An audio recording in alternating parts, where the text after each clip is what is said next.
அருட்பெருஞ்சோதி அருட்பெருஞ்சோதி தனிப்பெரும் கருணை அருட்பெருஞ்சோதி. எல்லாம் செயல் கூடும் எண்ணானை அம்பலத்தேன் எல்லாம் வல்லான் தனையேத்து. அருட்பெருஞ்சோதி அருட்பெருஞ்சோதி. ஆடாதீர் சற்றும் அசையாதீர், வேறு ஒன்றை நாடாதீர், பொய் உலகை நம்பாதீர். என்ன சொல்றாரு? பொய் உலகை நம்பாதீர், வாடாதீர், சன்மார்க்க சங்கத்தை சார்வீர் விரைந்து இங்கே. வாட வேண்டாம் அப்படின்றார். ஏன் வாடுறீங்க அப்படின்றார். என் மார்க்கம் இறப்பொழிக்கும் சன்மார்க்கம் தானே அப்படின்றார். இப்போ ஆடாதீர் சற்றும் அசையாதீர், நேராக நிமிர்ந்து உட்கார்ந்து தன்னுடைய எண்ணங்களில் உள்நாக்கு மேலே இந்த சுவாச காற்றை நினைக்கணும். சுவாசத்தை போதா வருதான்னு பார்க்கணும். அப்புறமா லேசாக ஏற்றணும். என்ன சொல்கிறாரு? காற்றை உள்ளே இழுக்கும்போது 16 செகண்ட் அப்படின்றார். மாத்திரைன்னு சொல்லுவாங்க. அந்த கணக்கெல்லாம் இப்போ நமக்கு பழைய கணக்கு தெரியாது. இப்போ தெளிவாக செகண்டுன்னே சொல்கிறார். இப்போ இருக்கிறவங்க அதை மாற்றி எழுதியிருக்கிறாங்க நம்ம பாஷையில். இப்பொழுது விளங்கக்கூடிய பாஷை செகண்டு தான் தெரியும். 16 செகண்டு மெல்லன உள்ள இழுங்கள். அங்கே 32 செகண்டு நிறுத்துங்கள். 16 32. அந்த காற்றை வெளியே விடும்போது 32 64 செகண்டு காற்றை வெளியே விடுங்கள். அப்படியே பாருங்க. அதை கூட்டின்னு வந்தால் செய்ய போச்சு. ஏற்றும் போது 16, நிறுத்தும் போது 16 32, விடும்போது 32 64. எப்படி வள்ளல் பெருமான் எப்படி கண்டுபிடிச்சி சொல்கிறார் பாரு. அவர் வாசி யோகம் சொல்கிறார். வாசி யோகம் சொல்லி தந்தார். 17 வயசுலே தொழுதூர் வேலாயுத முதலியார் மாணாக்கனாக சேர்ந்தார். 17 வயசில் அவருக்கு திருமணம் நடக்காத முன்னே அவர் மாணாக்கனாக சேர்ந்து அணுக தொண்டராக இருக்கின்ற பொழுதுதான் அவருக்கு திருமணம் நடந்தது. நாகேந்திரன் ஒரு பையன். இந்த ஒரு பையன் தான் நம்ம திருமுறையில் வரோம், 6ஆம் திருமுறையில். ஏன்னா அவர் அற்புதங்களில் பாண்டிச்சேரியை சேர்ந்த தந்தி ஆபீசர் அப்படின்னா, அந்த காலத்தில் தந்தி தான். வெளியூருக்கு இப்போ ஒரு செய்தி சொல்லணும்னா தந்தி அடிப்பாங்க. அது நல்ல செய்தியாக இருந்தாலும் சரி, மற்ற எந்த செய்தியாக இருந்தாலும் சரி, தந்தி தான் அடிக்கணும். இப்போது சென்னையிலேருந்து மதுரைக்கு செய்தி சொல்லணும்னா அந்த தந்தி ஆஃபீஸு விடிய விடிய இருக்கும். அங்கே போய் சொன்னால் அவங்க தந்தி அடிப்பாங்க. அந்த தந்தி அடித்தாங்கன்னா இப்போ நைட்டு ஒரு மணிக்கு அடிக்கிறோன்னா காலையில் 6 மணிக்கு தான் போய் சேரும். ஏன்னு கேட்டால் கிராமமாக இருந்தால் கொஞ்சம் லேட் ஆகும். ஏன்னு கேட்டால் அதை கேட்டு அங்கேருந்து ஆள் போய் சொல்லணும். அது பேர் தந்தி. அதுபோல் ஒரு கல்யாண வீட்டில் தந்தி போகுது. மாப்பிள்ளை வெளியே உட்காந்துருக்காரு மாமியார் வீட்டில். தந்தி கொண்டு கொடுக்குறாங்க. இன்னமும் தந்தி வந்துடுது, என்னன்னு தெரியல. கிராமம் இல்லை, பயப்படுவாங்க தந்தி வந்துடுதுன்னா. இன்னமும் யாருக்கோ என்ன தெரியல, யாருக்கோ ஆபத்துன்னு சொல்லுவாங்க. அது நல்லதும் இருக்கும், எல்லாமே இருக்கும். அப்போ அந்த மாப்பிள்ளைக்கு படிக்க தெரியுன்னு சொல்லிட்டு பொண்ணை கல்யாணம் பண்ணிக்கினார். நல்ல வேலையாக மாட்டிக்கிட்டார். 3ஆவது நாள் எல்லாரும் கொண்டு போய் மாப்பிள்ளைகிட்ட கொடுத்து படிப்பா அப்படின்றாங்க. அவர் அதை பிரித்து பார்த்தார். இப்படி நல்லா உற்று பார்த்தார். இப்படி திருப்பி பார்த்தார், அப்படி திருப்பி பார்த்தார், இப்படி பார்த்தார். பார்த்தவர் சும்மா இருக்கக்கூடாதா, அழுதார். அழுத உடனே எல்லாரும் முறான்னு அழுகுறாங்க. ஏன் அழுகுறாங்கன்னு கேட்டால், மாப்பிள்ளை வந்த நேரம் என்னமோ நடந்து போச்சுன்னு அவர் அழுகுறாரு. ஏதோ யாருக்கோ நடந்து போச்சு, யாருக்கோ இறப்பு உண்டாகி போச்சு, மரணம் உண்டாகி போச்சு அப்படின்னு அப்படி தான் நினைப்பாங்க அந்த காலத்தில், வள்ளல் பெருமான் இருக்கிற காலத்தில். அப்போ எல்லோரும் அழுகுறாங்க. அதில் ஒருத்தர் வந்தார், என்ன மாப்பிள்ள என்ன ஆச்சு சொல்லுங்க அப்படின்னு. இவர் ஒன்றும் சொல்லலை, அழுதுட்டு தான் இருக்கார். அழுவலாங்க, சொல்லுங்க அதை படித்து சொல்லுங்க. சொல்கிற மாதிரி தெரியல, திருப்பி திருப்பி பார்த்துக்கிறார், படிக்காத போயிட்டுமே அப்படின்னு. அப்புறமா அவர் என்ன பண்ணார், வாங்கி படித்து பார்த்தார். படித்து பார்த்தாக்கா ஆவணி மாதம் 23ஆம் தேதி திருமணம் நடைபெற உள்ளது அப்படின்னு எழுதியிருக்காரு. எல்லாரும் அழுது புறாசி விட்டுட்டாங்க. இப்படி நடந்திருக்கு அந்த காலத்தில். வள்ளல் பெருமானை கூட கருங்குழியில் மாப்பிள்ளை சாமின்னு கூப்பிடுவாங்க. ஏன் மாப்பிள்ளை சாமின்னு கூப்பிடுவாங்கன்னா, அவர் மீசை வச்சிருப்பார், நல்லா வெள்ளை ஆடை தான் எப்பயும் அணிஞ்சிருப்பார், கையிலே மோதிரம், காதில் கடுக்கம், ஆற்காடு சோடு போட்டிருப்பார் மிதியடி.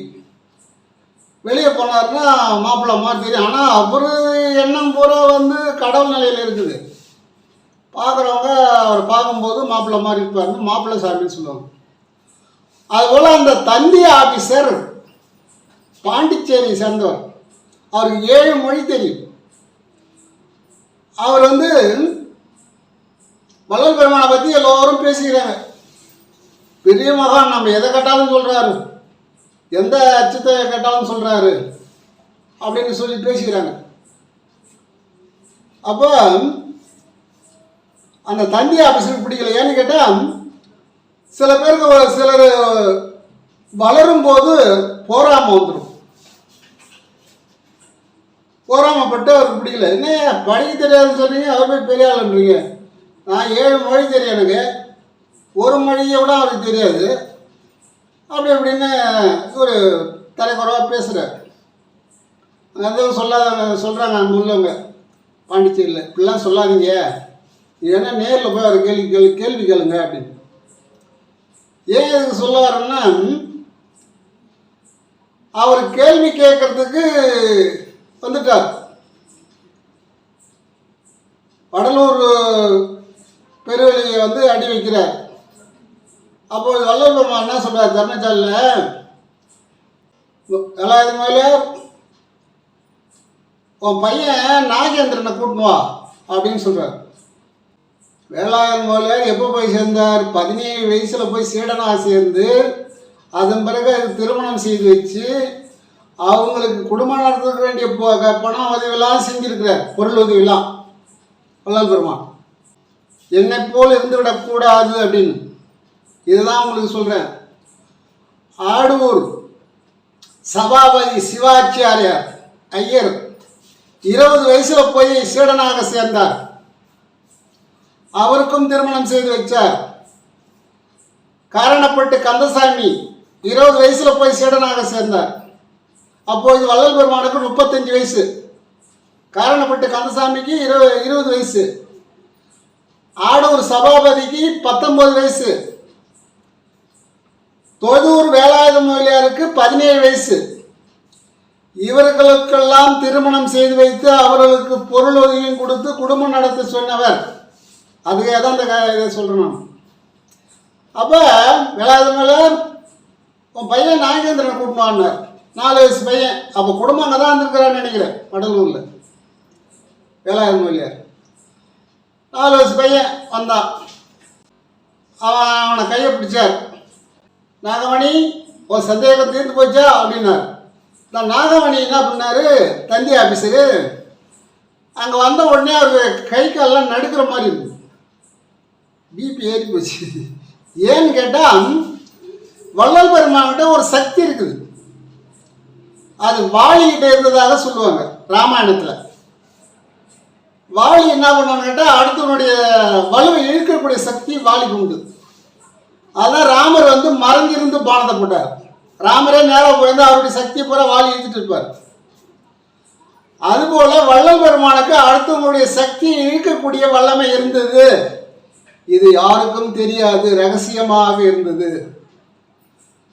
அந்த நாகமணி தந்தி ஆபீசரை அந்த புருவ மத்தியை பார்த்து கேளுங்கள், உங்க சந்தேகம் தீரட்டும் அப்படின்னார். அவரால் பேச முடியல. ஏன்னு கேட்டால் அவருடைய வல்லமையை, அவருடைய சக்தியை இழுத்துட்டார் வெளியே. இப்படி பல சித்துகள் எல்லாம் செஞ்சிருக்க. அதன் பிறகு அவர் கேள்வி கேட்கறதுக்கு மனசு வெளில கேட்க முடியல. அப்படியே தடுமாறுறார். நாகமணி, பயப்படாத, உனக்கு நான் பதில் சொல்லக்கூடாது. உனக்கு வேலாயுத மூலியாருடைய பையன் நாகேந்திரன் தான் உனக்கு பதில் சொல்ல போறான். அவருடைய வயசு 4. அந்த 4 வயசு பையன் உனக்கு பதில் சொன்னாதான் உனக்கு திருப்திப்படும் அப்படின்னு சொன்னாராம். ஏன்னா சின்ன பையன் பதில் சொல்றேன்னா தானே அவங்களுக்கு மனசுல ஒரு அச்சம் தோன்றும், பயமாயிடும், அசிங்கமாயிடும். சின்ன பையனே சொல்றான், 4 வயசு பையன். அந்த ஆற்றலை கண்டு அந்த நாகமணி வாபஸ் வாங்கினாராம். சாமி, நான் அறியாமல் பேசிட்டேன், என்னை மன்னித்து விடுங்கள் அப்படின்னாரு. அதன் பிறகு சரி மன்னித்து விட்டேன். அவருக்கு ஆகாரம் கொடுத்தியாப்பா அப்படின்னு கேட்குறாரு கல்பிரட் ஐயர். ஆகாரம் கொடுங்க அவருக்கு அப்படின்னு. அது முதல் சீடன் ஆனாராம். அதுபோல் மஞ்சக்குப்பம் கோர்ட்டில் நீதிபதியும் அந்த யாழ்ப்பாணம் ஆறுமுகத்தையும் நுற்று நோக்கி அப்படி பார்த்த உடனே அவங்க எல்லாம் ஏந்து நின்றுட்டாங்க. அதுபோல எதிரிகளுடைய வல்லமை, அந்த வலுவை இருக்கக்கூடிய வல்லமை பெற்றவர் வள்ளல் பெருமான். எதுக்கு இதை சொன்னான்னு கேட்டால், தந்தி அந்த காலத்தில் அந்த மாதிரி தந்தி வந்திருக்குது. இந்த பையன் 4 வயசு பையன் பதில் சொல்லியிருக்கிறான். இன்னொன்று என்னன்னு கேட்டால், இவர்களுக்கெல்லாம் திருமணம் நடந்தது. 17 வயசுல சேர்ந்தவர் வேலாயுத மொழியார். அவர் 20 வயசுல கல்யாணம் செஞ்சு வைக்கிறாரு. சபாபதி ஐயருக்கு கல்யாணம் செஞ்சு வைக்கிறாரு. காரணப்பட்ட கந்தசாமிக்கு கல்யாணம் செஞ்சு வைக்கிறாரு. இப்படி அவர்கிட்ட இளம் வயசுல போனவங்கள நீ கல்யாணம் பண்ணிக்கப்பான்னு தான் சொல்றாரு. இப்போ எல்லா குறிப்பும் தேடி பார்க்கும்போது இது கிடைக்குது. நானே அற்ப அறிவால் வந்து விட்டேன், என்னை போல் நீங்க வர வேண்டாம் அப்படின்னு சொல்லியிருக்காரு. ஒரு இடத்துல இருக்கு 6ஆம் திருமுறையில், சமீபத்தில் கூட பார்த்தோம். அதுபோல நீங்கள் இல்லறமும் துறவரமும் சேர்ந்தே நடத்தலாம். நான் தான் காளை மாடு போல் உழைத்தேன் இரவு பகலாக, உங்களுக்கு எளிமையான வழியை சொல்லியிருக்கிறேன் அப்படின்ற. அதான் சொல்றாரு, ஆடாதீர், அசையாதீர், ஓடாதீர், எங்கேயும் ஓடாதீங்க, எதையும் தேடாதீர், சிவம் ஒன்றே என்று எண்ணி உன்னுடைய முச்சந்தியிலே சிந்தனையை வைத்து நேராக நிமிர்ந்து நின்றால் அந்த பாம்பானது கீழிருந்து மேலாக சென்று துரியத்திலே காரியப்படும். துரியத்திலே காரியப்பட்டால் பீனில் சுரப்பி சுரக்கும், பீனில் சுரப்பி சுரந்தால் ஞானம் உண்டாகும் அப்படின்னு சொன்னார். இப்போ ஞானம் எங்கே இருக்குது? மூலாதாரத்தில் இருக்கு. என்ன சொல்றாரு? இந்த பொய் உலகை நம்பாதீர் அப்படின்றார்.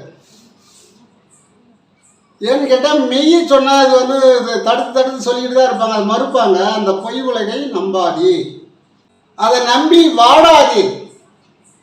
இந்த பொய் உலகை நம்பி வாடாது. பெரியோர்கள் சொல்வதை நன்கு உணர்ந்து இல்லறத்தோடு துறவரம். இல்லறம் என்பது ஒரு முயல் அப்படின்றார். என்ன சொல்றாரு?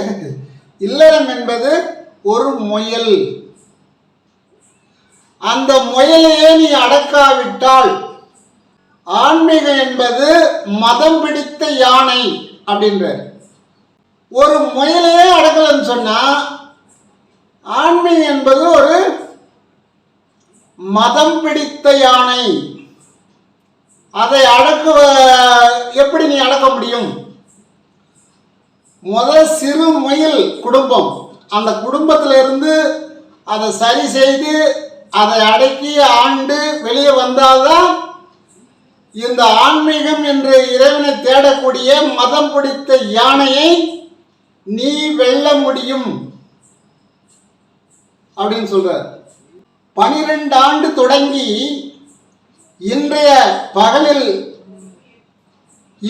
பகல் வரையிலே அடியேன்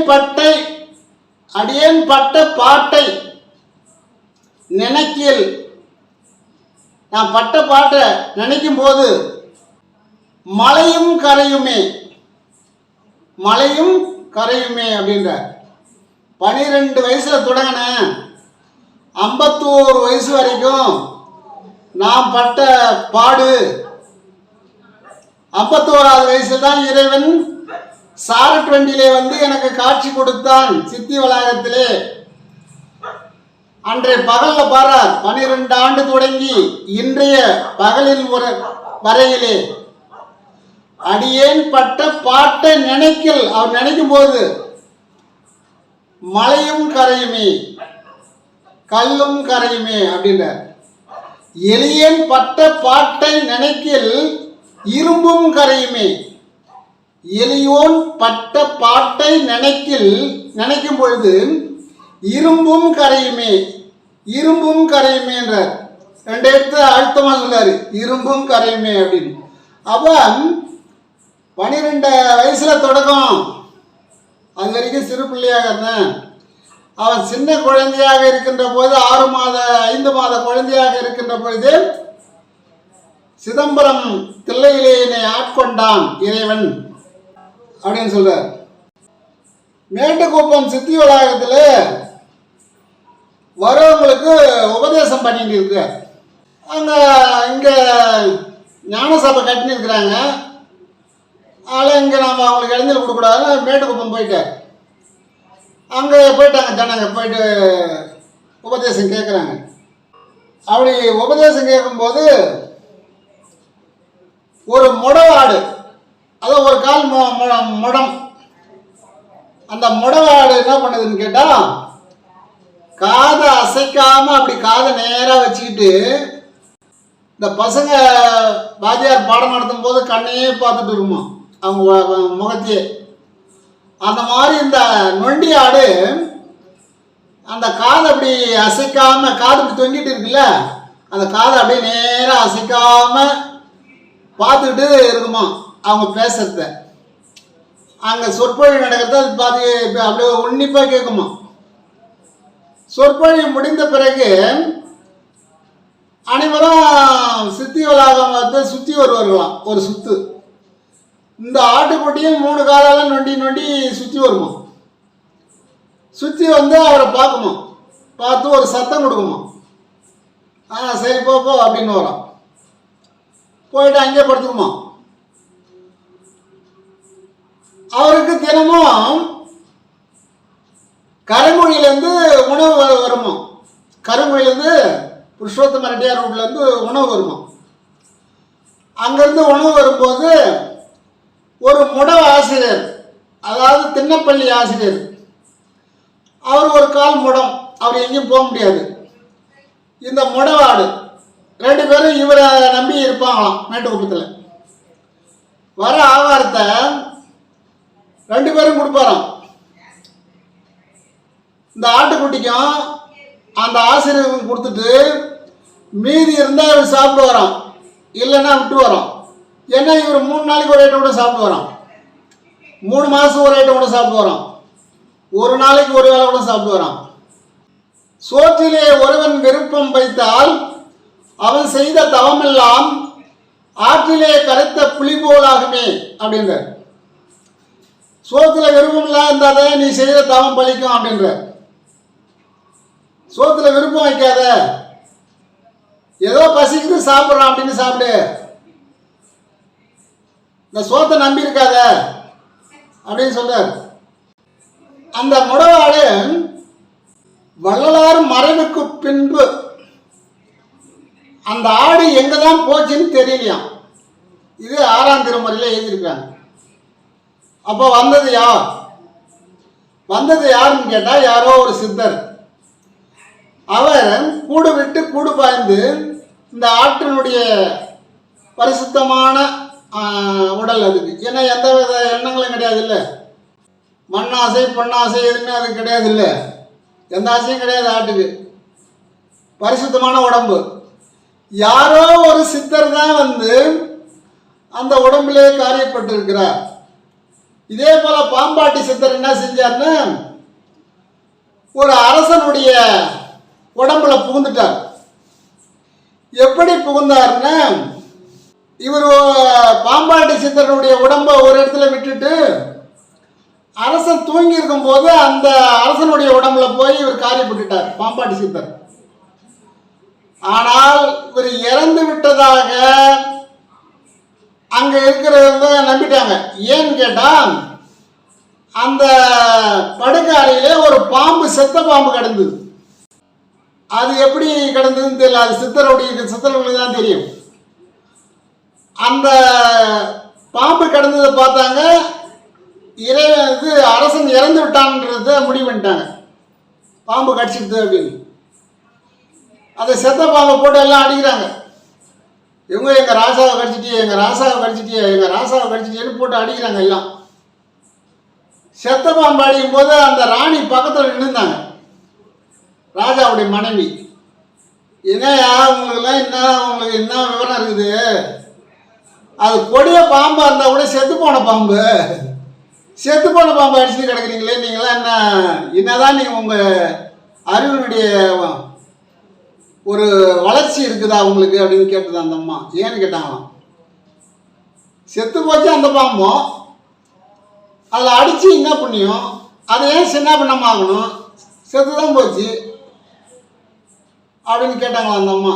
அதுக்கு ஒருத்தர் சொல்கிறானா, இது சாதாரண பாம்பு இல்லை, இதை கொண்டு போய் போட்டால் மீண்டும் உயிர் வந்துவிடும், காற்றை சுவாசம் செய்யும், இது காற்றை சுவாசிச்சுட்டு உயிர் வந்துடும், இந்த பாம்பை கொளுத்திட வேண்டும் கூட்டத்தில் வந்த அவர்கள். அப்போ ராஜா உடம்புல யாருக்கு பாம்பாட்டி சித்தர் இருக்கார். அவர் என்ன சொன்னாராம், உள்ள இருந்து இந்த பாம்பு செத்து போச்சு, இதையும் போட்டு அடிங்கன்னாராம். யாரு? ராஜா. உற்று நோக்கி உள்வாங்கி பாருங்க, இந்த பாம்பு செத்து போச்சு, இதையும் போட்டு அடிங்க, ஏன்னா இதுவும் மீண்டும் போயிச்சுக்கும் அப்படின்னாராம். அதுபோல வள்ளல் பெருமான் இருக்கின்ற வரைக்கும் அவர் கையாலே ஆகாரம் வாங்கி சாப்பிட்டு, அவர் மறைவுக்கு பின்பு அந்த ஆடு எங்கே போனது என்று தெரியவில்லை. அது பழைய படத்தில் இந்த ஆடு இருக்குது, இப்போ வர படத்தில் இல்லை. பழைய படத்தில் பார்த்தீங்கன்னா இந்த ஆடு இது இருக்குது பாருங்க, இந்த ஆடு வந்து இது ஒரு பக்கமாக இருக்குது பாருங்க. இந்த ஆடு அவர் பக்கத்துலேயே இருக்குது பாருங்க, ஆடு நல்லா உற்று பார்த்தா தெரியாது, அவர் காலுக்கு பக்கத்துலேயே ஆடு இருக்குது பாருங்க. இந்த ஆடு தான் அவர் கூட இருந்த ஆடு. இது வந்து பழைய படத்தில் தான் இருக்கும், இப்பெல்லாம் இந்த விட்டுட்டாங்க. இதோ பார்க்கணும் கொஞ்சம், இது வந்து கலைப்படமாக தான் நல்லா தெரியும், வெள்ளைப்படம். இது மெய் விளக்கே விளக்கல்லால் வேறு விளக்கில்லை என்றார் மேலோர். என்ன சொல்றாரு? மெய் விளக்கே விளக்கல்லால் வேறு விளக்கில்லை என்றார் மேலோர், நானும் பொய் விளக்கேன் விளக்கென்ன உட்பொங்கி வழிகின்றேன், ஓர் புதுமை அன்றே செய் விளக்கும் புகழுடைய சென்னை நகர் நண்பர்களே செப்ப கேளீர், நெய் விளக்கே போன்று ஒரு தண்ணீர் விளக்கெரியும், தண்ணீர் விளக்கெறிந்தது சந்நிதியில் முன்னே அப்படின்றார். எப்படின்னா, மெய் விளக்கே விளக்கல்ல விளக்கல்லால், மெய் உள்ள இந்த உடம்புள்ள ஒரு விளக்கு இருக்கு, அந்த விளக்கு தான் நான் வெளியே ஏற்றி வச்சு பார்த்துட்டு இருந்தேன். அந்த விளக்கல்லால் வேறு விளக்கில்லை என்றார் மேலோ. அதாவது மெய்யை உணர்ந்தவங்கெல்லாம் நம்ம உள்ள இருக்கிற விளக்கு தாம்பா அணையாத விளக்கு, நம்ம உள்ள இருக்கிறது, அந்த விளக்கு அணைந்து விட்டால் இந்த உடல் அழிஞ்சு விடும் அப்படின்னு சொன்னார்களாம். மேலும் நானும் பொய் விளக்கே என உட்பொங்கி வழிந்தேன். பொய் விளக்கு அப்படின்னு உட்பொங்கி வழிந்தேன். ஓர் புதுமை அன்று, ஒரு புதுமை நடந்தது அன்னைக்கு அப்படின்னு சொல்ற. செய் விளக்கும் புகழுடைய சென்னை நகர் நண்பர்களே செப்ப கேளீர் அப்படின்ற. இது யாருக்கு சொல்றாருன்னா, சென்னையில் நான் இருக்கும்போது எனக்கு அங்கே சிலுக்குற்றது, என்னால் அங்கே இருக்க முடியல, அமைதி கிடைக்கல. 25 ஆண்டு காலம் அங்கே இருந்து அமைதி கிடைக்காததால் தேட்டமிகு சென்னை அப்படின்னு சொன்னேன், தருமமிகு சென்னை என்று சொன்னேன், பிறகு தேட்டமிகு சென்னை என்று சொன்னேன். ஏன் கேட்டால் அங்கு எனக்கு அமைதி கிடைக்கவில்லை. அதனால அங்கிருந்து நான் கருங்குழிக்கு வந்து தங்கிய போது என் உள்ள இருக்கிற மெய் விளக்க நான் பார்த்தேன். புறத்திலே ஒரு விளக்கை ஏற்றினேன். அதை பொய் விளக்கு என்று மேலோர் சொன்னாங்க. அது பொய் விளக்கு ஏற்றி வச்சுக்கிறது. மேலோர்னா யார்? சித்தர்கள், ஞானிகள், மகான்கள் சொன்னார்கள். அந்த அந்த விளக்கை நானும் நம்பினேன். ஆனால் ஒரு புதுமை நடந்தது ஒரு நாள் அப்படின்ற. ஒரு இரவில் தண்ணீர் எண்ணெய் என்று நினைத்து தண்ணீரை ஊற்றிக்கொண்டே இருந்தேன். அருட்பெருஞ்சோதி ஆண்டவரை நினைத்து திரு அருட்பா எழுதி கொண்டு தண்ணியா எண்ணெயான்னு தெரியாம மெய் மறந்தேன். மெய் மறந்து ஊற்றினேன். விடிய விடிய தண்ணீர் விளக்கெறிந்தது. அதான் சொல்றார், தண்ணீர் விளக்கெறிந்த தன்மை போல். அவ உன் உள்ள சிவன் இருக்கிறார். உன் உள்ள சிவன் விளங்கியதால், உன் உள்ள சிவன் இருந்ததனால், காரியப்பட்டதனால், சிவனையே ஒன்று நினைத்ததனால் உனக்கு நீ ஊத்தின தண்ணி எண்ணெயாக எரிந்தது. அத சென்னை நகர் நண்பர்களே செப்ப கேளீர் அப்படின்ற. ஏன்னா சென்னையில் இருக்கிறவங்க அப்ப நம்மள போல இருக்குது. செப்பன்னா சொல்றதுன்னு அர்த்தம், செப்புங்கள் அப்படின்னு சொல்லுவாங்க. அந்த பரிபாஷை இது, அப்பத்திய பாஷை. சென்னை நகர் மக்களே செப்ப கேளி, உங்களுக்கு சொல்றேன் கேளுங்க அப்படின்ற. நெய் விளக்கு போன்ற ஒரு தண்ணீர் விளக்கெறிந்த தன்மை போல் அப்படி சொல்ற. சன்னதியின் முன்னே, சன்னதினா கோவில்னு அர்த்தம். சன்னதி போறான் அப்படின்னு சொல்லுவாங்க. சன்னதியில் உட்காந்துக்கிறேன். தொழுதூர் வேளாண்மையில இருந்து வள்ளல் பெருமான சன்னதின்னு தான் சொல்லுவார். சன்னதி எங்க இருக்கிறார்? சன்னதினா ஆண்டவன் அர்த்தம், கோயில்னு அர்த்தம். அவர் உடம்பே கோயில், ஊன் உடம்பு ஆலயம், அவருடைய உடம்பே ஆலயம், நம்ம உடம்பு ஆலயம் தான். அவர் அந்த அளவுக்கு ஒரு பற்று வச்சிருந்தார். அதனால வள்ளல் பெருமான சன்னதின்னு தான் சொல்லுவார். அதான் இங்க சொல்றார், சன்னதியின் முன்னே அப்படின்ற. அருட்சிவ நெறிசார் அருட்பெரு நிலைவாழ் அருட்சிவ பதியாம் அருட்பெருஞ்சோதி அப்படின்னு சொல்லி 4வது பாடல். அவள் அதில் என்ன சொல்றாருன்னா, சிவநெறி என்பது சீவகாரியம். என்ன சொல்றாரு?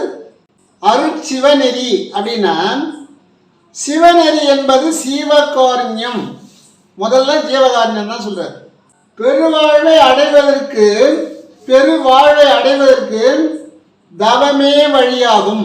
என்ன சொல்றார்? 2வது முதல்ல ஜீவகாரியம் சிவநெறி, அதுதான் சிவநெறி.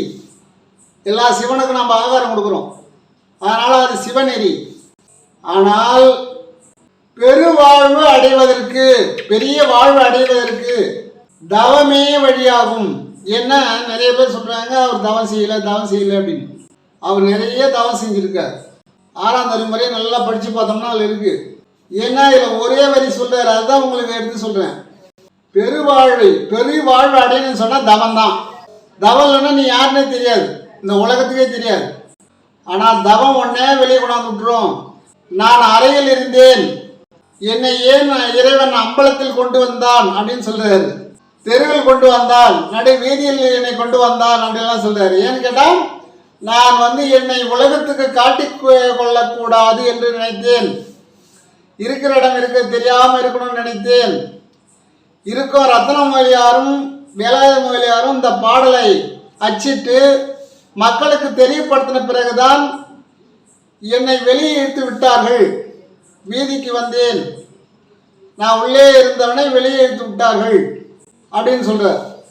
இருக்கன்றது என்னன்னு கேட்டால், இருக்கன்னு ஆந்திராவில் ஒரு ஊரம். அந்த மொழியார் ஆந்திராவான். அவங்க முன்னோர்கள் அங்கே இருக்கன்ற ஊர் ஆந்திராவில் இருக்கான். நான் கூட என்ன இருக்கும்னு இது நாள் வரைக்கும் தெரிஞ்சுட்டேன். நேற்று தான் அது உண்மை தெரிஞ்சுது. அந்த ஊர்ல இருந்து சென்னைக்கு வந்தார். சென்னையில் அந்த மொழியார் வீட்டில் தான் மேற்கு பக்கம் வள்ளலாரும் கிழக்கு பக்கம் மொழியாரும் வந்திருக்காங்க. அப்போ இளமையிலேயே அவங்க அங்கே பழக்க வழக்கம் உண்டாயிடுச்சு. அதனால அவர் கடைசி வரைக்கும் வள்ளல் பெருமானை விடலை. கடைசி வரைக்கும் உயிர் தோழனாக இருந்தவர். எக்காலத்தும் தடைபடாத வாழ்வழிக்கும் தவ வாழ்வு உடையோருக்கு என்ன சொல்றாங்க? எக்காலத்தும் தடைபடாத வாழ்வழிக்கும் தவ வாழ்வு உடையவோருக்கு. தவம் யார் செய்கிறாங்களோ அவங்களுக்கு அருள் அளிக்கும் சிவபதியாய், அருள் அளிக்கும் சிவபதியாய் விளங்கும் அருட்பெருஞ்சோதின்னு சொல்றாரு. அப்ப என்ன சொல்றாரு? அந்த அருட்சிவனா ஜீவகாரணம். அந்த அருட்சிவ நெறியை சார், அருட்பெரு நிலையில் வாழ், அருட்பெரு அருட்சிவ பதியாம் அருட்பெருஞ்சோதி. அப்ப என்ன சொல்றாரு? இங்க ரெண்டு இடத்துல சொல்றாரு. தவ வாழ்வு உடையோருக்கு அருள் அளிக்கும் சிவபதியாம். இல்ல ரெண்டு இடத்துல சொல்றாரு. நிறைய இடத்துல சொல்லி தவம் தான் சொல்றாரு. அதனால ஏதோ எங்களுக்கு தெரிந்த கருத்தை என்னுடைய அகையனத்தாருக்கும் புறையனத்தாருக்கும் தெரிவிக்கின்றேன். இதிலே நல்லவை மட்டும் எடுத்துக்கொள்ளுங்கள். போற்றினின் பேரருள் போற்றினின் பெருஞ்சீர் ஆற்றலில் ஓங்கிய அருட்பெருஞ்சோதி, வெல்கனின் பேரருள் வெல்கனின் பெருஞ்சீர் ஆள்கள் என்று ஓங்கிய அருட்பெருஞ்சோதி, அருட்பெருஞ்சோதி அருட்பெருஞ்சோதி அருட்பெருஞ்சோதி அருட்பெருஞ்சோதி.